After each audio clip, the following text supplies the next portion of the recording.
se tem uma técnica que solta, que é a dança do cachorro molhado. Ele não fez. A Elaine ficou com medo de Você tá ouvindo bem, né? Prefiro não responder.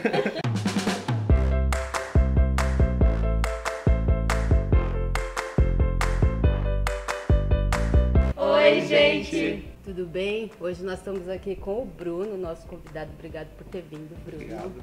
E o Bruno vai falar com a gente sobre um assunto bem legal, que é o processo sucessório dentro da empresa contábil. Um assunto que não é muito falado, né? E uma particularidade no caso dele, que é a empresa familiar. Então o desafio, entendo eu, que seja maior. Eu queria que você começasse contando um pouco a história da empresa, da sua família e a sua história profissional e como isso cruza. Tá.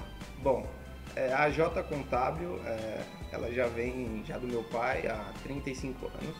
Então desde que eu me conheço por gente, DIPJ, DIRF fazia parte do assunto da mesa. Então, contabilidade sempre teve. Mas eu acho que quando fiz mais ou menos 16 para 17 anos, que eu comecei na carreira contábil no escritório. Então, na verdade fazia coisas básicas, tanto a parte de boy, serviços externos. E comecei a contabilizar. Geralmente começa assim. Todo filho começa nessa carreira. Vai fazer alguma coisa, Então, eu tinha acabado de tirar a carta, foi até bom porque eu comecei a usar o carro do escritório, então eu treinei bastante. Então, fiz essa parte contábil, fiscal, separava as duas. Comecei a ter mais conhecimento da rotina contábil. E aí, dos 18 para 19, eu consegui passar no processo seletivo de auditoria, que foi na KPMG. Fiquei lá durante 5 anos, que foi ótimo porque eu saí dessa coisa da asa do pai. Muda a mentalidade, né? Totalmente. Então você sai, você leva porrada, ninguém te conhece ali, então não tem essa coisa, você é filho do Aguinaldo, então não tem proteção. Fiquei 5 anos nessa empresa de auditoria e aí voltei em 2013, julho de 2013, pro escritório. E aí você sente aquele baque, né? Porque a auditoria você faz só o final, já está tudo pronto. A folha já está pronta, o fiscal está pronto, o contábil está pronto. Só que quando você vem para um escritório de contabilidade, você tem que fazer aquilo, né? Não vem tudo pronto. Aí eu fico me perguntando, né? Porque eu também vim de uma empresa familiar e eu sei como é complexo. Primeiro, você transitar entre as relações profissionais e as pessoais, né? E aí, até quando a gente estava comentando antes, né? Imagina assim, você saía, você não foi cria do próprio escritório, imagina como é que foi essa adaptação para você e para as pessoas que estavam lá. Quando eu voltei, na verdade, voltou aquele... o filho do dono voltou, né? Agora voltou auditor. Voltou Voltou cheio de ideias. Não, pior, voltou auditando tudo. Exatamente. Então, na parte contábil, já logo no início eu fui bem ativo.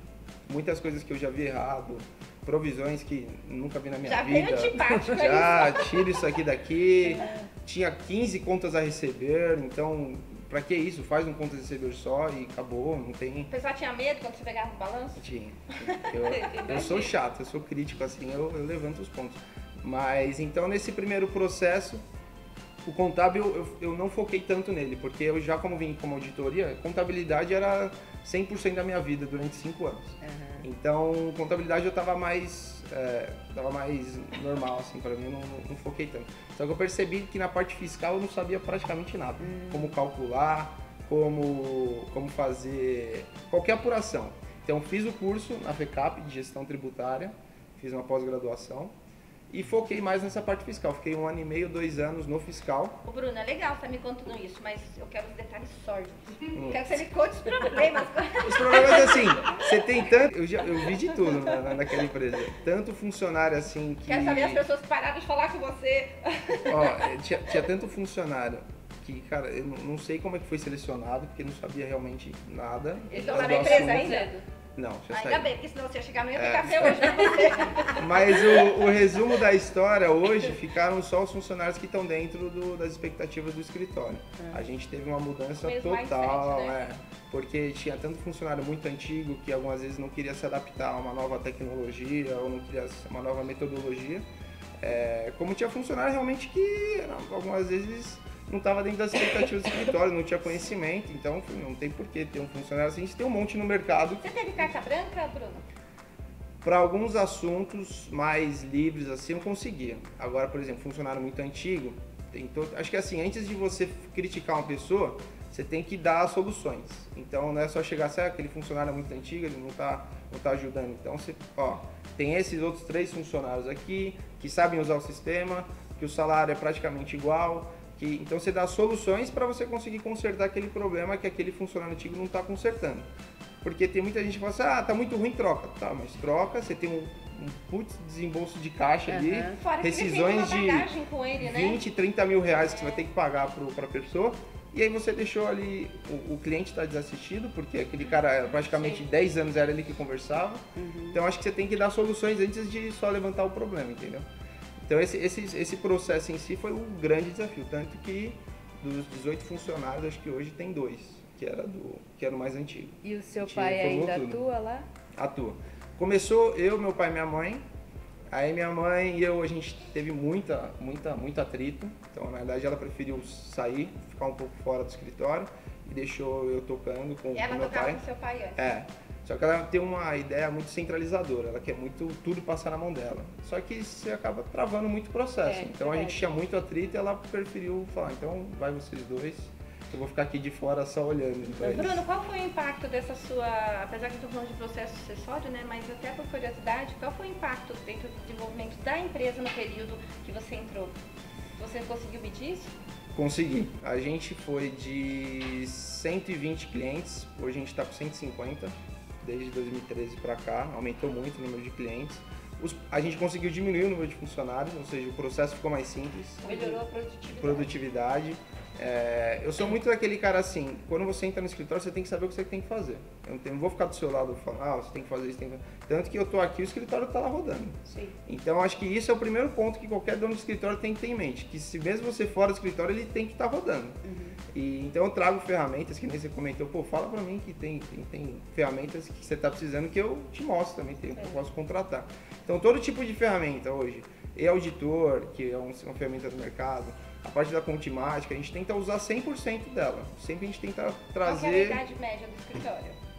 Idade média... Antes de você, o público era as pessoas mais velhas? Era mais velho. Ainda tem muita indicação, né, do público médico, a gente tem muito médico, que já é um público mais velho, mas que hoje já estou mais inteirado com eles.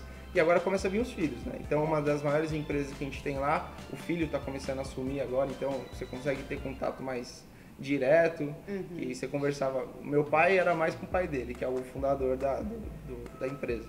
Então agora esse filho está começando a assumir e eu tenho um contato mais direto com ele. Então acho que os filhos começam a assumir, né? Você perguntou a idade média dos clientes? Na verdade, foi legal saber, mas eu perguntei dos funcionários, porque eu queria saber E internamente, como é que ficou essa média? Internamente, o funcionário está entre 25 e 28 anos. E era assim antes também? Não. Antes deveria ser mais, né? Mais até alto. 40 anos. Então, tinha muita restrição, sabe, de mudanças, assim. Porque sempre foi feito assim. A história do escritório é assim, meu pai tinha um escritório e minha mãe tinha outro escritório, a J1 e a J2. Eles consolidaram em um único escritório. Nesse momento de consolidação era o momento que eu estava na KPMG, em auditoria. Certo. Então, quando eu voltei, os 2 escritórios já estavam juntos. Então, tinha cliente que falava mais com meu pai, tinha cliente que falava mais com minha mãe. Mesmo, né? Desde as raízes. A minha vida inteira era só contabilidade. Os 2 contadores, foi por livre e espontânea pressão. Fazer contabilidade. Não tem como, né? Minha irmã foi para biologia. Eu ia perguntar isso, inclusive. Eu tenho 2 perguntas. Uma, você escolheu contabilidade porque você enxerga nisso, você tem algo a entregar nesse mercado, é a sua missão de vida esta. E até pensando naquilo que a gente comentou antes em relação a sistemas, eu queria saber a sua opinião sobre isso. Para onde caminha a contabilidade na sua opinião? E também, com esse processo... Você para de mentir que não é 2, deve ter 30 perguntas desse Agora ele até esqueceu. A Carol só deixa fazer 2 agora. Aí a outra pergunta é, para onde você vê que caminha a sua empresa e o mercado de contabilidade como um todo? Qual é a sua visão a médio prazo a respeito disso? A escolha da contabilidade, vou ser sincero, foi por livre e espontânea pressão mesmo. Meu pai falou assim, minha irmã tinha escolhido biologia. Eu falei, você não vai ser mais uma ovelha negra. Você tem um escritório na sua mão. Se você não for para contabilidade, eu vou vender o escritório. Olha, que então, olha a pressão. Olha a pressão. Então eu fui, mas eu fui bem não sabendo o que era contabilidade. Então, eu acho que na KPMG em auditoria eu consegui entender muito, assim, para que serve a contabilidade, o que é a contabilidade. E aí, nesse momento que eu me encantei mesmo pela contabilidade, porque eu já trabalhava com ele, né, 17, 18 anos, só que eu fazia as coisas meio chatas, assim, antigamente, assim, era maçante, né, você pegava nota, ficava... Hoje não, hoje as coisas estão mais práticas. Colar, né? E o que eu vejo... Não, eu nem copiar colar que não tinha computador. Nossa, Era carbono, assim. Era ProSoft no sistema DOS, então puta, era difícil. Você pegou essa época? Peguei, ainda? 17 anos. Só F1, F4, F2. E voltava e fazia, pegava um balanço. Eu acho que assim, o futuro da contabilidade, ele vai sair dessa parte mais maçante. Eu acho que assim, o governo, minha opinião, o governo hoje só não gera guia para o cliente porque ele não quer, porque ele já tem todos os dados na mão. Então, essa parte de controle fiscal, guias, essa coisa, eu acho que para os próximos 5, 6 anos já não vai existir mais. Então, essa função do contador já vai ser tirada dele, né? E então você tem que dar outros diferenciais, seja uma contabilidade consultiva, de você sentar do lado do cliente, E vocês estão se preparando para isso? Como é que é o futuro dessa contabilidade fora, dentro da sua empresa familiar? Como é que está isso? Dentro do escritório eu trago sistemas que eles já me auxiliam a fazer isso. Então eu trago uma contabilidade mais mensalmente para o cliente. Então, ó, se o balanço está assim, a gente pode melhorar nisso, pode melhorar aquilo. Só que hoje eu estou abrindo uma empresa só para contabilidade consultiva. Que eu não falo contabilidade consultiva, eu falo gestão financeira.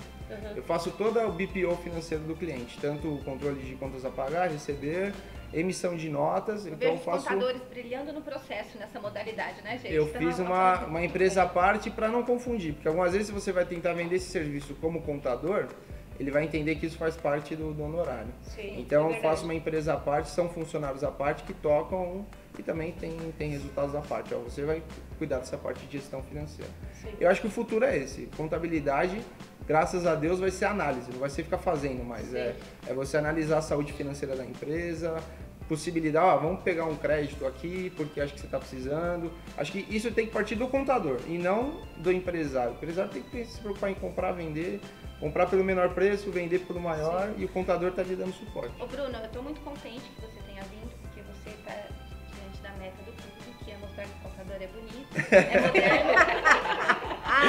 É verdade! Quando a gente começou, as pessoas falavam que o contador era feio até. Se vestia mal, você é elegante. Estou elegante hoje. Moderno, tá vendo? De contador é assim. Mas a pergunta que não quer calar é essa, né? Quando que seu pai vai passar o bastão? Quais são os planos? Essa eu acho que assim, é o que ele fala, se eu sair daqui, no outro dia eu morro, porque é o dia a dia dele, né? Eu acho que passar o bastão, só realmente, assim, ó, quando que eu vou morrer? Amanhã? Então, um dia antes ele sai do escritório. Esse programa.